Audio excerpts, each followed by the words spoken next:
Podjetje IPS Projekt je izgubilo 20-milijonsko tožbo proti Luki Koper. Tožbe pa niso izgubili izkoriščeni delavci, ampak nekdanji direktorji podjetij za izvajanje pristaniških storitev. Tukaj seveda govorimo o zgodbi, saj to ni res, pa je, oziroma govorimo o dobri prispodobi za čas, v katerem živimo, ko je dovoljeno popolnoma vse, kar ni prepovedano. In tisto, kar nas je izredno, ne bom rekel negativno presenetilo, ampak celo malenkostno, cinično nasmejalo, je to, da seveda so vsi ti delodajalci, ki so v preteklosti brutalno izkoriščali svoje delavce, ki so jih seveda nedostojno plačevali, ki so jim dali seveda nevarne in nezdrave delovne pogoje, opozarjam pa na to, da jih je bilo to več tisoč delavcev, da seveda so sedaj sposobni se združiti v tako imenovano interesno skupino, mislim, da jih je 12 podjetij bivših IPS storitev, ki so dejansko tožili na okrožnem sodišču Luko Koper za izgubljena sredstva, to pomeni, so hoteli, da na podlagi sodbe Vrhovnega sodišča tudi oni dobijo še dodatni kolač z finančnega stališča, to pomeni razliko v plačah za to, kar so dali delavcem, kar so pobrali sami, oziroma še tista pikica na i za plačilo, ki bi ga morali prejeti, če bi bili redno zaposleni ti delavci v Luki Koper. Ob tem pa je opozoril na lansko sodbo Vrhovnega sodišča in tudi na to, da je novi tristebrni model pravzaprav preobleka starega sistema. Kajti Vrhovno sodišče Republike Slovenije nam je dalo prav v kontekstu, da je Luka Koper od samega pričetka naprej, to pomeni od leta 1995 naprej, najemala delavce in ne storitve in iz tega naslova, da morajo biti vsi zaposlenci, ki so bili zaposleni skozi IPS-e, ki jih je bilo v preteklosti več tisoč, plačani popolnoma enako kot vsi delavci, ki so opravljali to delo v Luki Koper, in je šlo v tako imenovani tristebrni model, to pomeni nekaj redno zaposlitev, nekaj v agencije, resnične agencije in tretji steber, ki je seveda zunanje izvajanje storitev, ki je po našem mnenju samo preobleka novega IPS delovanja. S strani Luke Koper navkljub pozivom, kot pravi anomalij, ni bilo odziva.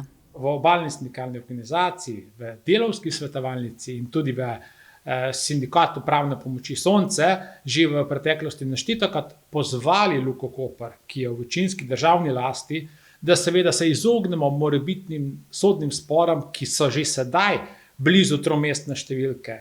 Pripravljenih je že več 100 novih tožb, ki bodo v kratkem vložene, ampak žal do danes strani Luke Koper nismo dobili nobenega feedbacka.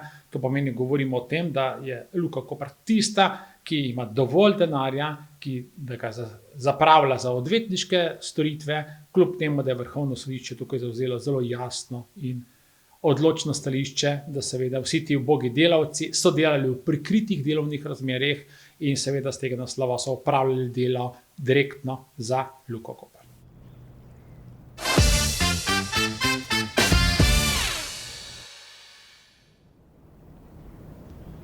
Rižanski vodni vir je ogrožen, še posebno zaradi naraščajočih vsakodnevnih prevozov nevarnih snovi po dotrajanih starih železniških tirih. Zato je županova komisija za spremljanje gradnje drugega tira med Divačo in Koprom predstavila 4 predloge za varovanje tega izvira. Pomembni so pa zaradi tega, ker se seveda za gradnjo drugega tira, treba na to opozoriti prebivalce, ogroženost vodnega vira zaenkrat še ni nič zmanjšala. Drugič, zaradi tega, ker je ogroženost vodnega vira sistemski problem in treba seveda izdelati primerno študijo in predvsem seznam ukrepov, kdaj in kako jih narediti. Treba seveda doseči, da se vse analize ogroženosti vodnega vira, vključno z prevozi nevarnih snovi in naftnih derivatov, javno dostopne. In tretjič, da župan poskrbi za eno vajo, iz katere bo vidno in razvidno, koliko je ogrožen ta vodni vir in kako so ogroženi prebivalci ob tej progi. Zdaj je ta pravi trenutek, kot veste, se izdelava oziroma izvedba proge Divača-Koper počasi bliža koncu, to pomeni čez 3-4 leta ne bi bila končana. Mi vztrajamo, da se takrat ves sarni tovor in tovor, ki lahko tako ali drugače ogroža vodni vir, takoj prestavi na novo progo. Do izgradnje novega tira komisija predlaga županu, da naj izvede vajo, na kateri se bo preverilo usposobljenost pristojnih služb.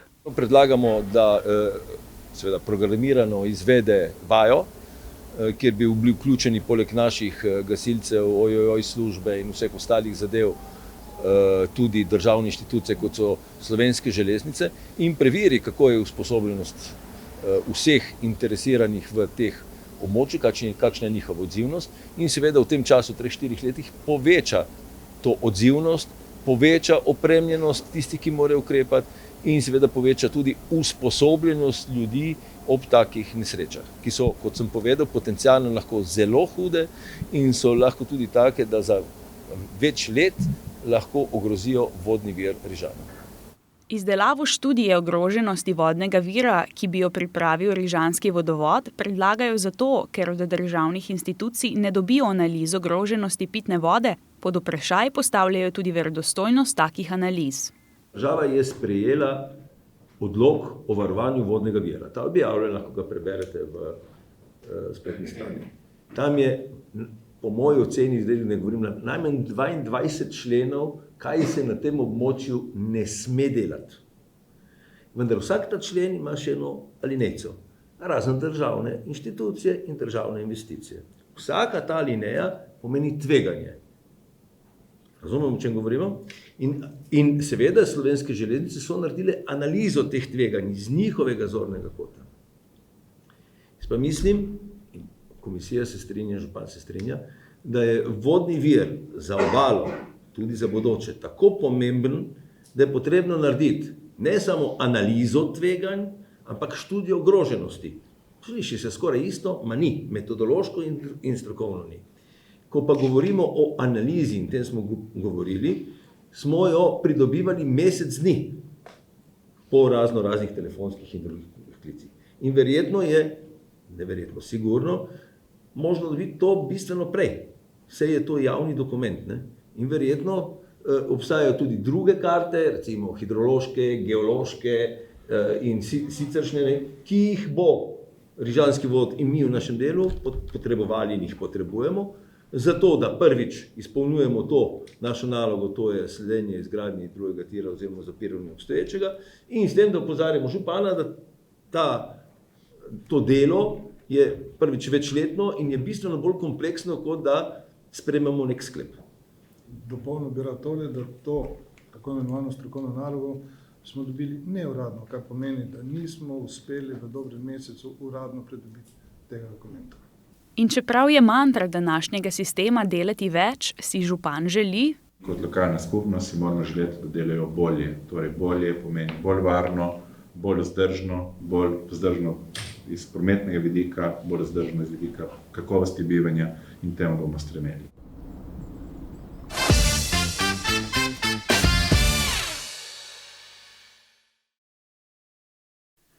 Koprska občina je zaključila razpis za oddajo neprofitnih stanovanj v soseski Nova Dolinska. Javni stanovanjski sklad je za prosta stanovanja prejel več kakor 800 vlog. Stanovanj bo zgrajenih na tej lokaciji 75, vlog pa šlo kar 813. Sedaj bodo potrebovali približno 6 mesecev za pridobivanje manjkajočih podatkov, na kar bo sledila izdaja odločb. Cirka 6 mesecev rabimo, da pridobimo vse podatke, ki jih niso dostavljali, jih pridobimo mi. Po 6 mesecih bo izdane odločbe in prva lista objavljena. Po predstavitvi rezultatov razpisa bodo lahko neizbrani prosilci v 15 dneh vložili pritožbo, o kateri bo odločal župan. In nato je po 2 mesecih končna lista objavljena in tako so ponudili stanovanja. Prosilci, ki ne bodo izbrani na razpisu, se bodo lahko prijavili na nadaljne razpise. Na isti lokaciji bo namreč gradil tudi Republiški sklad. Prvo bi omenil še, da bomo imeli te, ki ne bodo bili izbrani, se prijavlja tudi na razpis Republiškega stanovanjskega sklada, ki je na isti lokaciji in ima 91 stanovanj še za oddati. Ker bo tudi neprofitna najemnina, so pa razpisni pogoji malo drugačni, bo odprto za vse iz cele Slovenije. To je eno. Drugo je pa, da bomo mi začeli v drugo leto še en stolpič na enaki lokaciji za cirka 30-40 stanovanj dodatnih. Če pa leta 2025 naj bi pa zraven med trgovino Hofer in Mercatorjem naredili še cirka 150 stanovanj. 8 stanovanj v Stolpiču je namenjenih gibalno oviranim osebam. Kot pravi Franca, bodo vsa zasedena.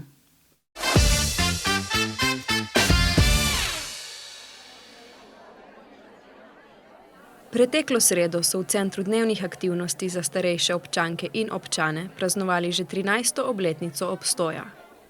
Rojstni dan so obeležili s kulturnim programom, na katerem so nastopile zunanje izvajalke in pa tudi članice ter člani centra.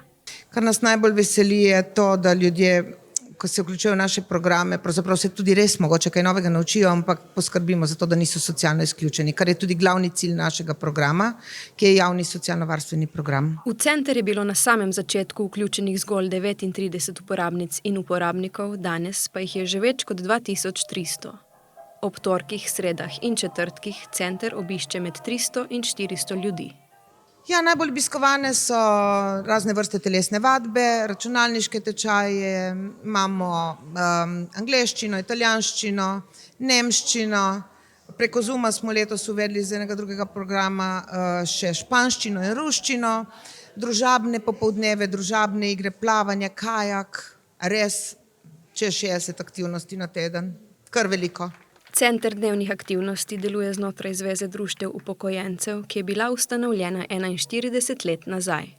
Vse dejavnosti znotraj programa centra pa vodijo prostovoljke in prostovoljci. Torej, dolgoletna želja posameznikov, predvsem pa upokojencev, za čim bolj kvalitetnim življenjem je bila, da bi se na enem mestu družili lahko oziroma upokojenci in starostniki na nivoju mestne občine Koper. Leta 2010 se je ta želja uresničila s tem, da je z vso podporo mestne občine Koper je bil ustanovljen tako zvani Center dnevnih aktivnosti za starejše občane Koper. Združeval je takrat v začetku borih 39 upokojencev, starostnikov, ki so z velikim entuziazmom začeli urejati prostore in tudi programe. Res se je začelo z malimi, vendar iz tega je raslo iz leta v leto veliko. Tako da imamo danes preko 2300 vključenih, da imamo center kot tak, na katerega smo izredno ponosni. Lahko trdim, z vso gotovostjo, da je edini, največji v Sloveniji, ker združuje na istem mestu, torej na isti lokaciji vse dejavnosti. Po besedah predsednice Zveze društev upokojencev je projekt Centra dnevnih aktivnosti eden izmed najuspešnejših iz njihovega nabora. Ta se je zelo dobro prijel zato, ker so bile potrebe upokojencev zelo velike in želje tudi. Startalo se je pač z nekim družabnimi igrami in tem, potem je pa prihajalo iz leta v leto, oziroma lahko tudi rečemo iz meseca v mesec za nadgradnjo. Prihajali so novi ljudje z novimi željami, z novimi predlogi, prihajali so tudi ljudje z idejami, da bi lahko prostovoljili in tako imamo danes to, kar imamo. Predsednica je izpostavila tudi to, da je sodelovanje z mestno občino Koper zelo uspešno. Zato se mi zdi to druženje nadvse pomembno in pa seveda tudi tista znanja, ki jih dobijo, so koristna in informacije in zagotovo pripomorejo k boljšemu življenju starejših občanov. Kako pa mestna občina Koper sploh pripomore k obstoju tovrstnih društev, centrov in klubov? Torej, mestna občina Koper financira vsa ta društva na razpisih in imamo na letni ravni razpise. V lanskem letu smo za take socialne programe, bom rekla, namenili okoli nekaj čez 300 tisoč evrov. Za sam večgeneracijski center tukaj okoli 53 in nekaj tisoč evrov, tako da mislim, da sredstvi, kolikor se le da, obogatimo te programe, ki jim nudijo pač, kot sem rekla že prej, malo boljše življenje. Vse sogovornice si želijo, da bi program praznoval vsaj še enkrat toliko rojstnih dni. Glede na številčen obisk se jim namreč zdi ta program zelo pomemben za kvalitetno in aktivno preživljanje prostega časa starejših.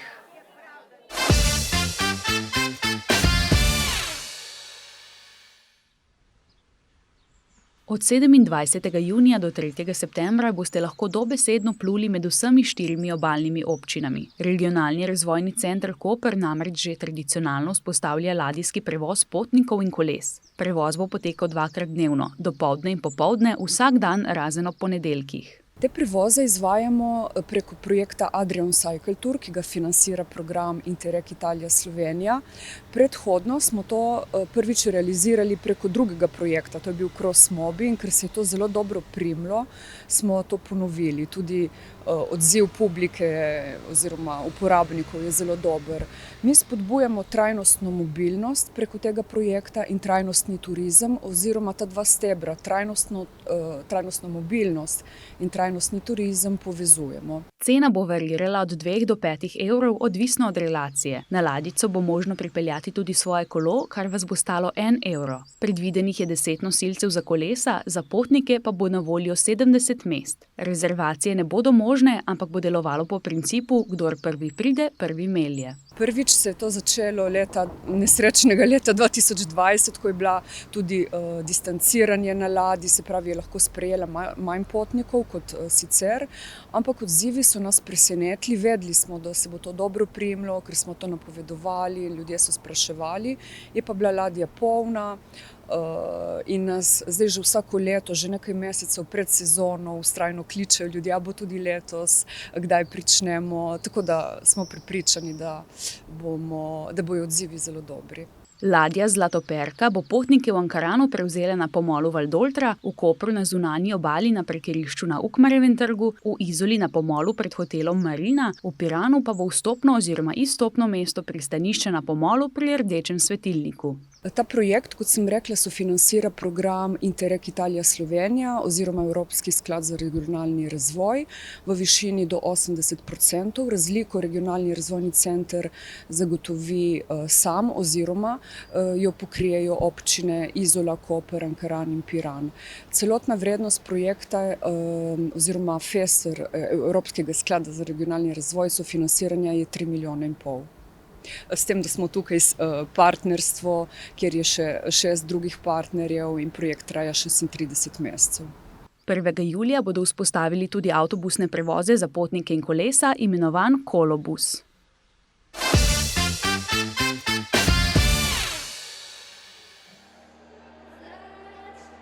Auditorij Portorož je bil preteklo soboto prizorišče dvojnega praznika. Plesno-akrobatska skupina Flip iz Pirana je imela svoj letni zaključni nastop z naslovom Flip je moje življenje. Pridružili pa so se jim še veterani športnega društva Sokol iz ljubljanskega Bežigrada, s posebno točko, s katero so obeležili 160-letnico tega najstarejšega športnega društva v državi. V ospredju so bili otroci in mladi, ki so množično zavzeli oder največjega obalnega prireditvenega prizorišča. Športno društvo Flip deluje že več kot 65 let pod vodstvom Stasje Mehora. Torej, jaz sem začela pri TVD Partizan, kar je bil prednik Flipa pri svojih 7 letih, in sem potem kasneje prevzela pri 11 pomagala trenerjem, kasneje pa pač pomagala in začela sama tudi voditi. Bistvo je to, da sem upletla gledališče tudi v ta šport, kar je v svetu nekaj posebnega, ker ponavadi so športniki samo športniki, tu pa so športniki, kulturniki, pojejo, ker smo izdali že 12 zdaj, 12 zgoščenk. Koliko let ste pa vi že trener v tem društvu in koliko otrok trenirate?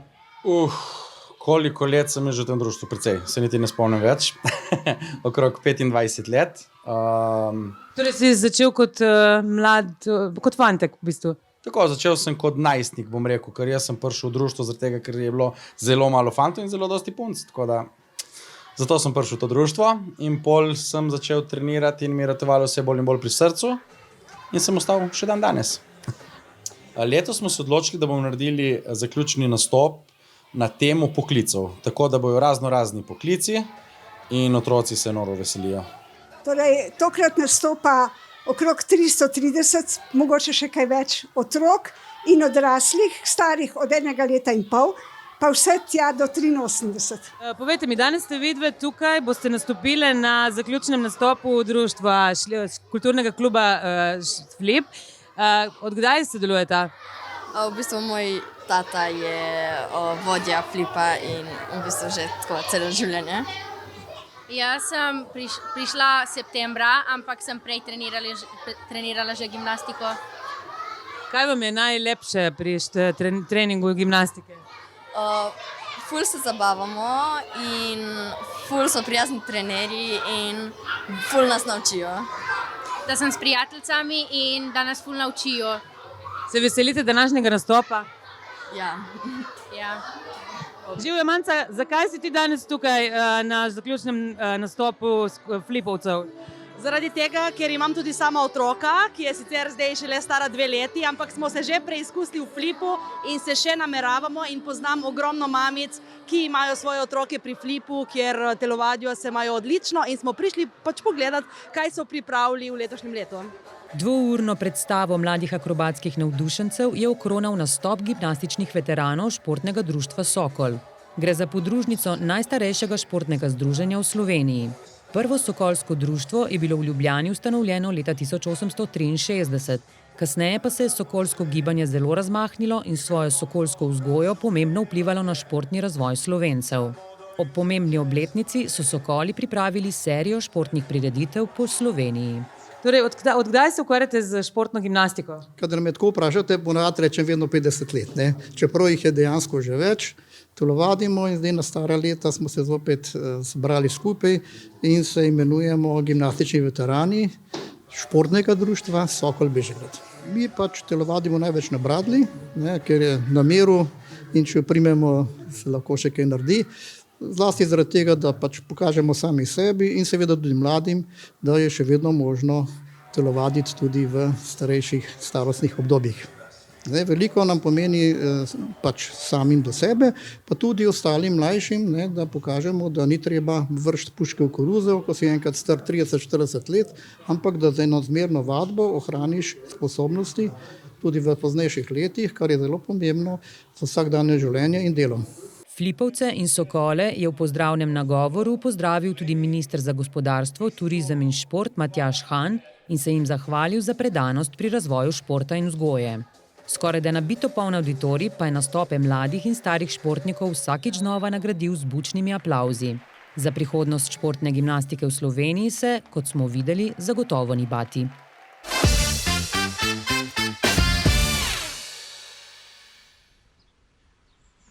Tri pritožbe slovenskih ribičev glede zatrjevanih kršitev Evropske konvencije o varstvu človekovih pravic so bile vročene Hrvaški. O tem je konec marca Republiko Slovenijo obvestilo Evropsko sodišče za človekove pravice. Ministrica za zunanje zadeve Tanja Fajon je pozdravila dejstvo, da je sodišče pritožbe slovenskih ribičev spoznalo za dopustne in da jih bo v nadaljevanju vsebinsko obravnavalo.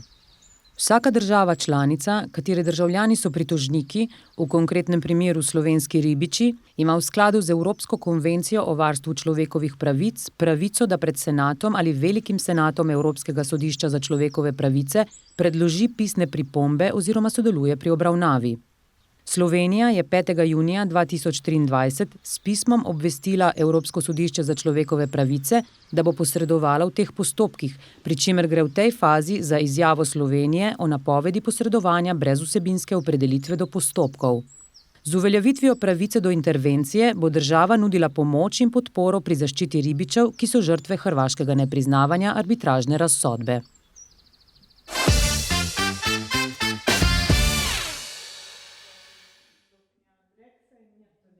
V Kopru se lahko pohvalimo s kvantnim računalnikom. Ekipa Centra eksperimentov, ki domuje na Kidričevi ulici v Kopru, je priredila delavnico, na kateri so predstavili svojo novo pridobitev.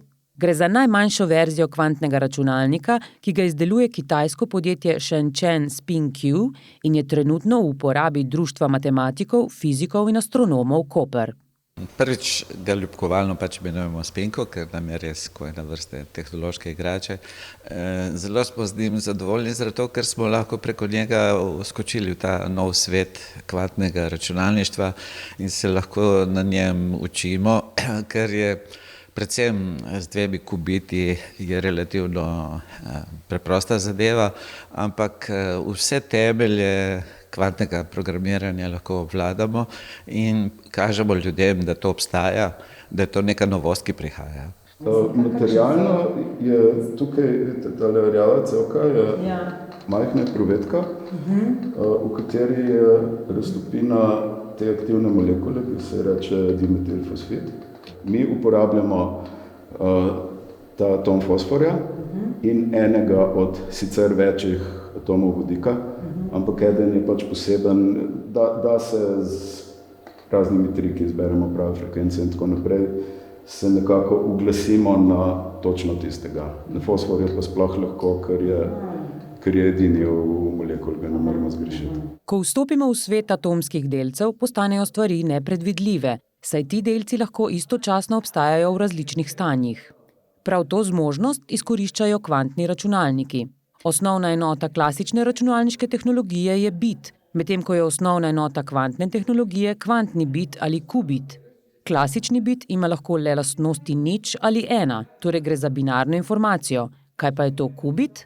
No, qubit, vežemo ga na bit, ne, torej v klasičnem računalništvu je to en element, ki je lahko 0 ali 1, ne, torej en bit.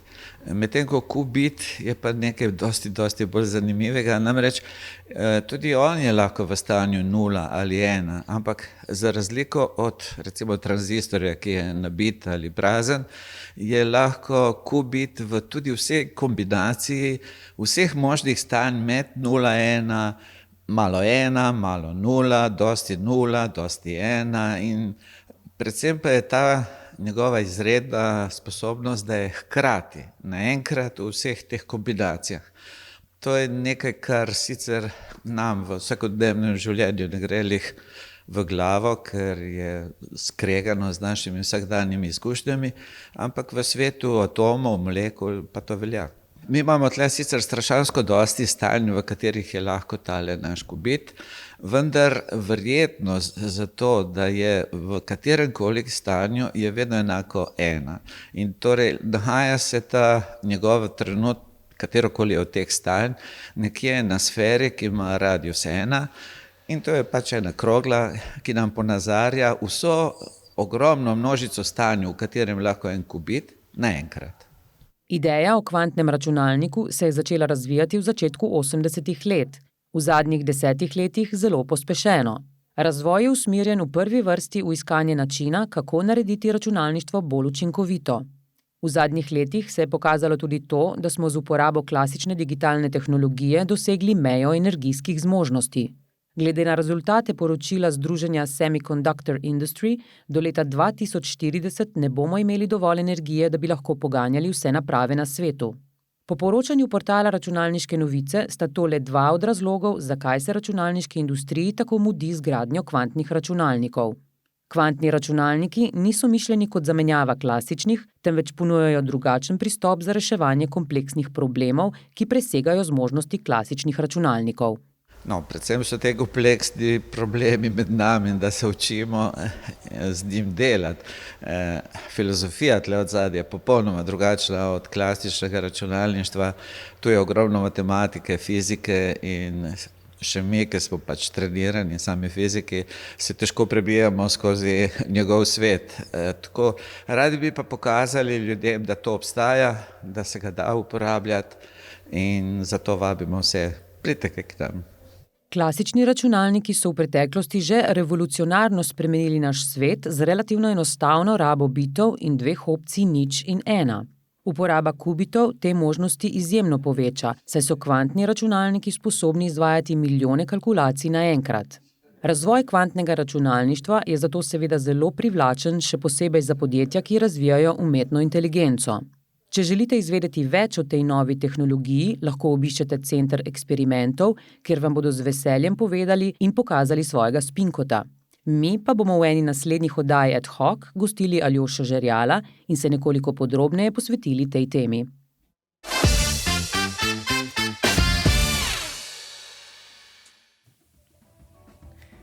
Na dan poletnega solsticija 21. junija tudi na obali slavimo glasbo.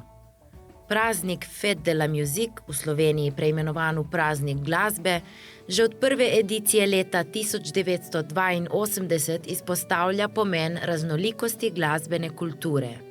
Prizadeva si za ohranjanje in razvijanje lokalnega, regionalnega in svetovnega kulturnega bogastva in tradicij. Praznik glasbe, kar se tiče našega obalnega dogajanja, se odvija v vseh 4 občinah, ankaranski, izolski, koprski in piranski.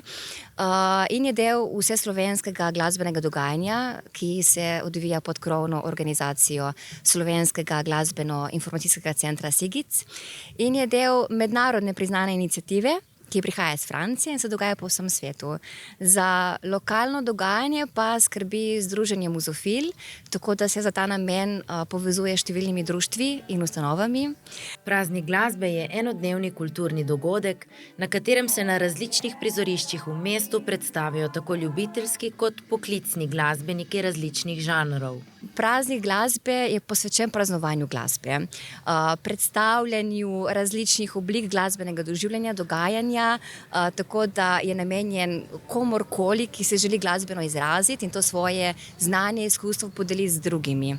Je prostovoljno, tako da vsi, ki bi radi se pokazali na ta način, so vabljeni v naše dogajanje. Koordinator praznika glasbe na Obali je Združenje Muzofil. Novost letošnjega glasbenega praznovanja je predvsem v tem, da bo v ospredju glasbena izmenjava, torej povezovanje med ljudmi s pomočjo glasbe. Z vidika organizacije je letošnja novost predvsem ta, da Združenje Muzofil ima svojo eno lokacijo in sicer v sodelovanju s Pomorskim muzejem Sergeja Mašere Piran, ker se bo večina dogajanja odvila v skladišču Solimon Fort in del jutrnjih delavnic v prostorih Obalnih galerij. Ni pa namen dogajanja Združenja Muzofil ta, da bi predstavili, ustvarili neko klasično koncertno dogajanje.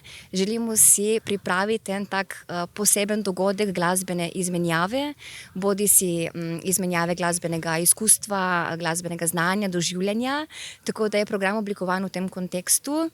Začnemo zjutraj z enimi posebnimi delavnicami, ki se ga bodo udeležili otroci Centra za komunikacijo, govor in sluh Piran. In nadaljujemo z zanimivo delavnico finske ljudske glasbe. Po popoldanskem času bo delavnica makedonske ljudske glasbe. Seveda se bomo v najrazličnejših glasbenih zasedbah poigravali slovensko ljudsko glasbo, z istrsko ljudsko glasbo in potem bo večerno dogajanje zaokrožil, zaobjel koncert ene posebne zanimive zasedbe, ki jo sestavljajo glasbenice in glasbeniki iz Hrvaške Istre, Rijeke in Slovenske Istre. To je Tradinetno orkester, tako da res srčno vabljene in vabljeni vsi, ki bi radi doživeli to posebno glasbeno izmenjavo, za katero verjamemo, da vas bo močno obogatila. Vsi, ki bi si želeli sodelovati, tako glasbeno ali na kakršenkoli drugi način, lahko še vedno kontaktirate Združenje Muzofil in se tako ali drugače pridružite praznovanju glasbe.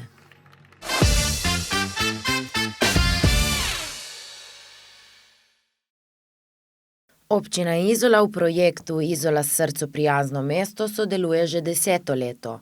Letno v proračunu zagotavlja sredstva za nakup vsaj enega novega defibrilatorja in za njegovo vzdrževanje. Srčno-žilna obolenja so najpogostejši vzrok obolevnosti in smrtnosti pri odraslih, zato si tudi v Izoli prizadevamo, da bi bila pomoč dosegljiva kar se da blizu. No? In v ta namen smo vzpostavili že 19 defibrilatorjev, ki kogarkoli usmerijo v reševanje neke stiske, nekega srčnega zastoja. Pri tem pomaga tudi dispečerski center, ki je povezan s posamezno napravo, tako da ne glede na to, da te vodi aparat, hkrati tudi pridejo reševalci v najkrajšem možnem času na lokacijo. Prvi defibrilator je bil postavljen na pročelje zdravstvenega doma. Temu so sledili defibrilatorji v Kortah in na Maliji, na Mancioljevem trgu, v Jagodju pred trgovino Mercator, na pročelju stavbe krajevne skupnosti Jagodje Dobrava, v Livadah pred trgovino Hofer in na stavbi upravne enote. Nato so jih postavili tudi na izolski tržnici, v Cetorah, na pročelju medgeneracijskega centra v Livadah, na Šaredu na pročelju pizzerije Fuoriseria, ob lokalu Vitaminček na promenadi proti kopališču Svetilnik in na pročelju oljarne v Medoših. Izola ima skupno 19 defibrilatorjev, zadnja 2 sta bila postavljena na pročelju športne dvorane v Kraški ulici in na poziciji vzhodnih tribun stadiona, izolskega stadiona. Sicer so 3 še v vozilih, eno v vozilu medobčinskega redarstva, 2 v kurjercah, ostali pa so na pročeljih in tudi vsem javno dostopni. Največ smrti in dolgotrajne prizadetosti povzroča prav srčni infarkt.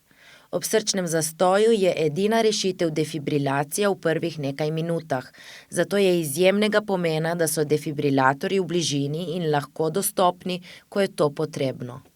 Takrat se je izkazala potreba po uporabi defibrilatorja. Pred 2 letoma so celo krajani v Kortah rešili sovaščanu življenje s pomočjo defibrilatorja in si v ta namen prislužili dodatni aparat od proizvajalca. Danes ta stoji na pročelju oljarne v Medoših. Pobudnik projekta Izola srcu prijazno mesto je bilo Koronarno društvo Slovenske Istre, z vsemi defibrilatorji pa upravlja zdravstveni dom Izola.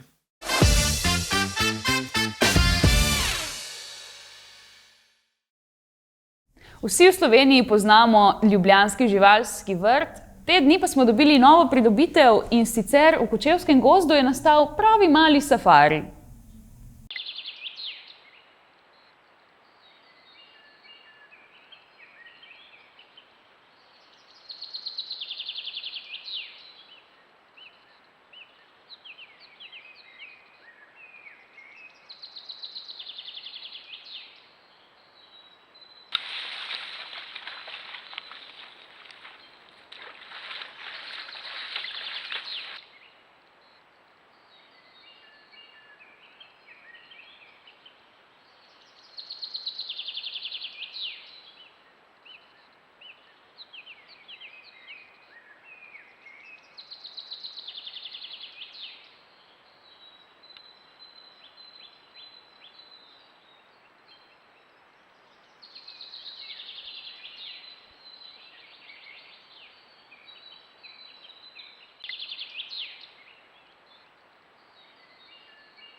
Lepo pozdravljene in lepo pozdravljeni.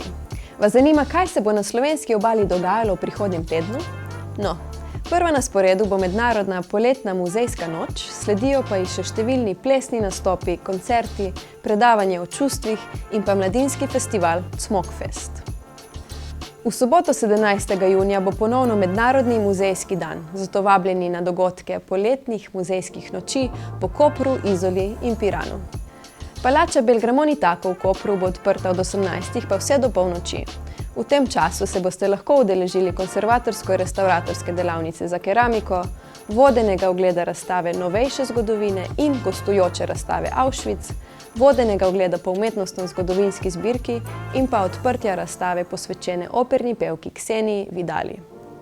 Vabljeni tudi na poletno muzejsko noč v Piranu, ko bo možen brezplačen ogled razstav Vse ni tako, kot se zdi v Mestni galeriji Piran in pa Točka brez povratka v galeriji Montfort v Portorožu.